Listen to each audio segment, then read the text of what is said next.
Fifth Evening Lecture, October 17th, 1884. It is a glorious and marvellous arrangement, passing comprehension, that God governs the kingdoms of this world not by immediate action, but through the agency of men who, not to mention other things, are far too short-sighted and far too feeble for this task. But it is marvellous beyond comparison with this arrangement that even in his kingdom of grace, God performs the planting, administering, extending, and preserving of his kingdom, not in an immediate manner, but through men who are altogether unfit for this task. This is proof of a loving kindness and condescension to men on the part of God, and, besides, of a wisdom of his that no intellect of men can encompass or sound to its depth. For who can measure the greatness of God's love, which is revealed in the fact that God desires not only to save this world of apostate men, but also to employ men from this very world, fellow sinners, for this task? Who can compute the riches of the wisdom of God, who knows how to accomplish the work of saving men by the agency of other men who are quite unfit and unqualified for this work, and that he has hitherto gloriously pursued, and still is pursuing, this work? My dear friends, you are beholding in this arrangement a mighty reason not only for humble wonder, but also for heartfelt joy and exultation. For in days to come God wants to make you instruments of his grace for this work. Stop and consider. If you could learn at this place how to prolong the life of those who will be entrusted to your care by 50 years, or even to raise the dead to a new lease of life here in time, how great and glorious your calling would appear, not only to you but to all men. In what great demand you would be. How you would be esteemed as extraordinary men. What a treasure men would think they had obtained if they had obtained you. And yet, all this would be as nothing compared with the sublimeness and glory of the calling for which you are to be trained here. You are not to prolong this poor temporal life of those who will be entrusted to your care, but you are to bring to them the life that is the sum of all bliss, the life that is eternal, without end.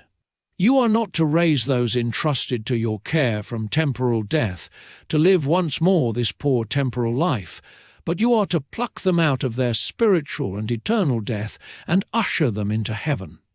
Oh, if you would seriously consider what a great honor God means to confer on you, you would go down on your knees every day, yea, every hour. You would prostrate yourselves in the dust and exclaim with the psalmist, Lord, what is man that thou takest knowledge of him, or the Son of Man that thou makest account of him? Psalms 144:3. At the same time, you would receive an incentive from God's choice of you to surrender yourselves to the merciful God every day and every hour and say, Lord, here I am with my body and soul and all my strength. I am willing to consume them all in thy service. How glad and ready you would be to make every sacrifice in the interest of your calling and allow yourselves to be fashioned into tools of God.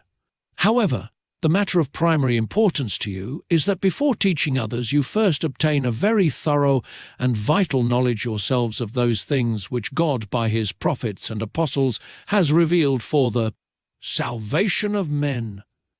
Let us then cheerfully proceed in the consideration of our highly important subject. To begin with, let me submit 2 testimonies from Johann Gerhard. True, he cannot speak of facts of experience with that divine rhetoric that was granted to Luther.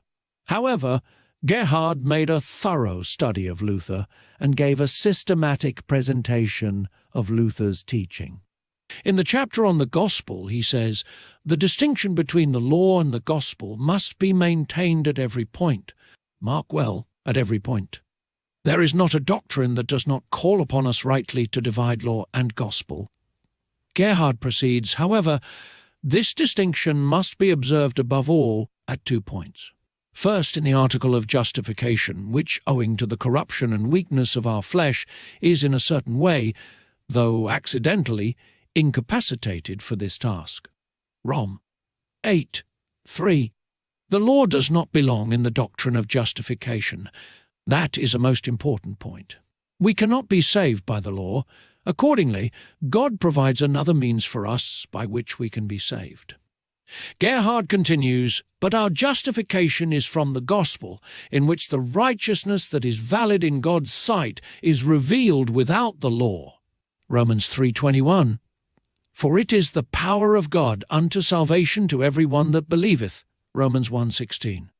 All now depends on this other means which God has provided, on our accepting these tidings of great joy, the gospel, and in it the doctrine of justification, without which the Bible would sink to the level of any other book of morals.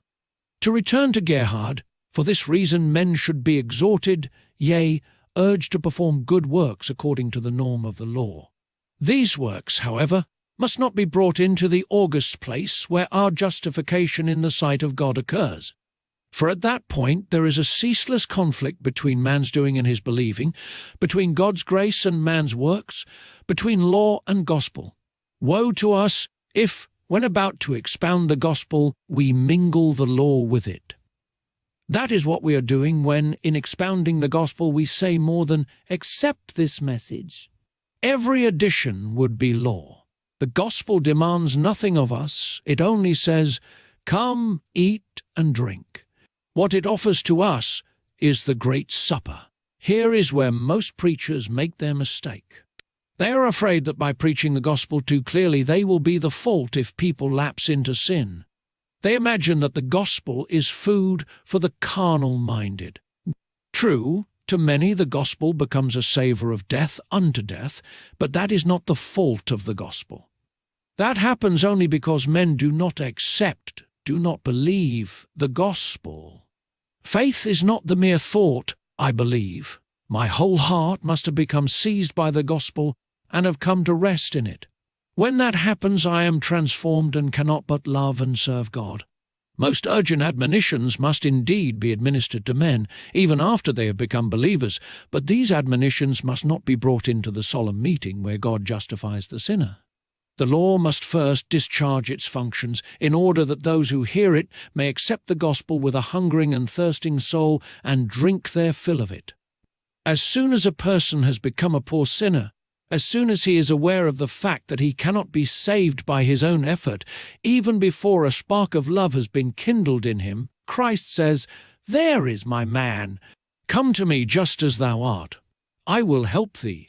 I will take from thee the burden that oppresses thee, and what I shall lay on thee is a light burden and an easy yoke."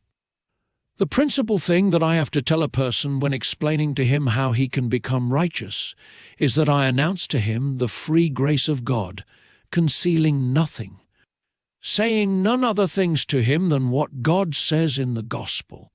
A hedge must be made around Mount Sinai, but not around Golgotha. At the latter place all wrath of God has been appeased. Now, the Lord has given two keys to the church, and through the church to all ministers, the binding and the releasing key. The binding key locks heaven, the releasing key opens it. These two wonderful keys the preacher holds in his hand, for the church gave them to him when it conferred on him the office of the ministry. Continuing, Gerhard tells us that the distinction between the law and the gospel must be observed. Secondly, in using the keys of the church, forgiveness of sin must not be proclaimed to impenitent and secure sinners. That would be an abominable commingling of law and gospel. That would be like stuffing food into the mouth of a person who is already filled to the point of vomiting. What must be announced to such a person, Gerhard says, is rather the wrath of God from the law. Romans 2:9, tribulation and anguish upon every soul of man that doeth evil.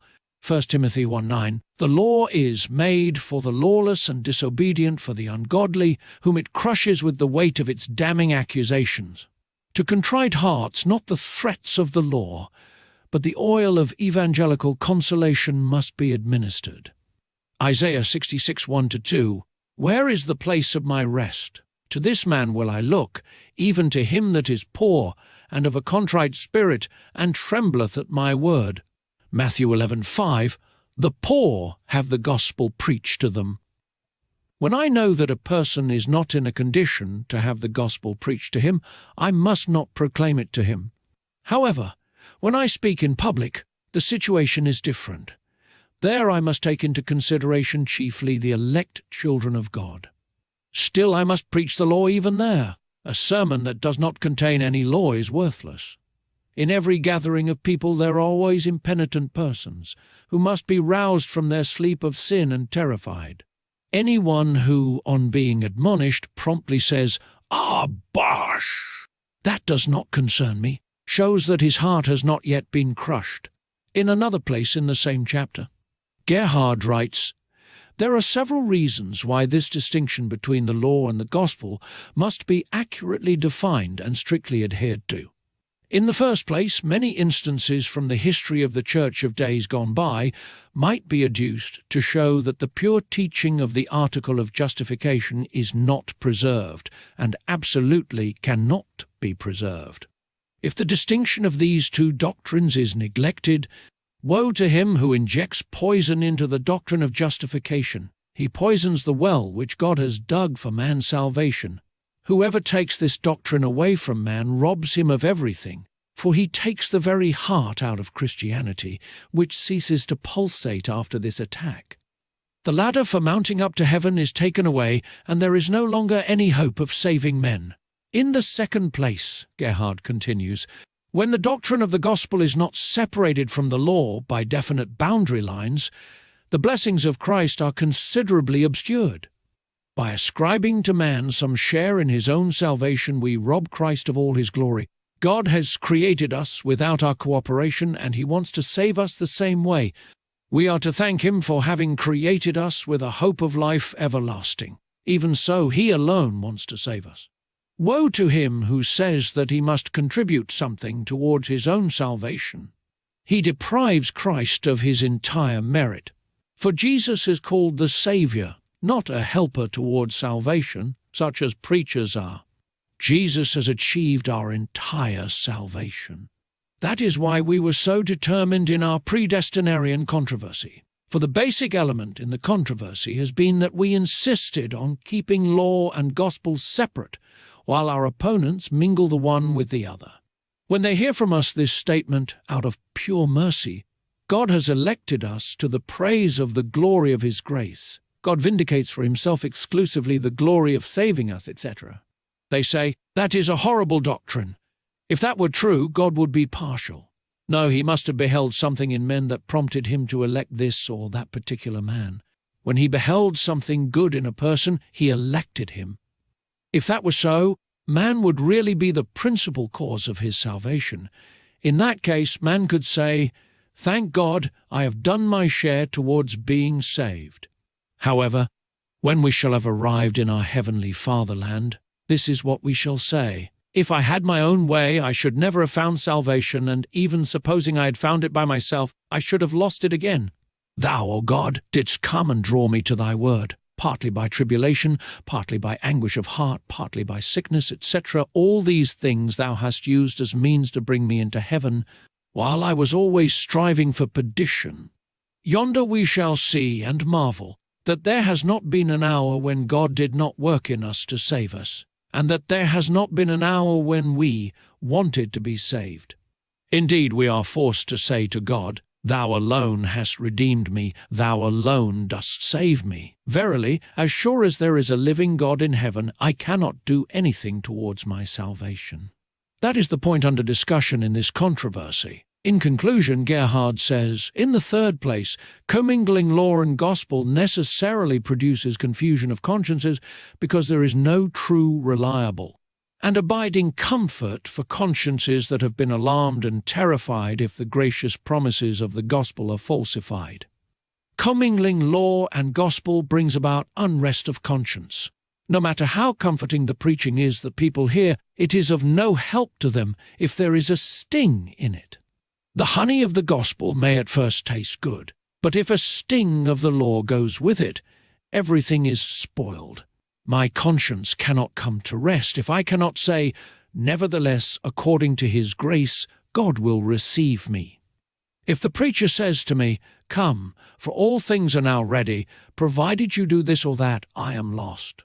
For in that case I must ask myself, have I done as God desires? And I shall find no help.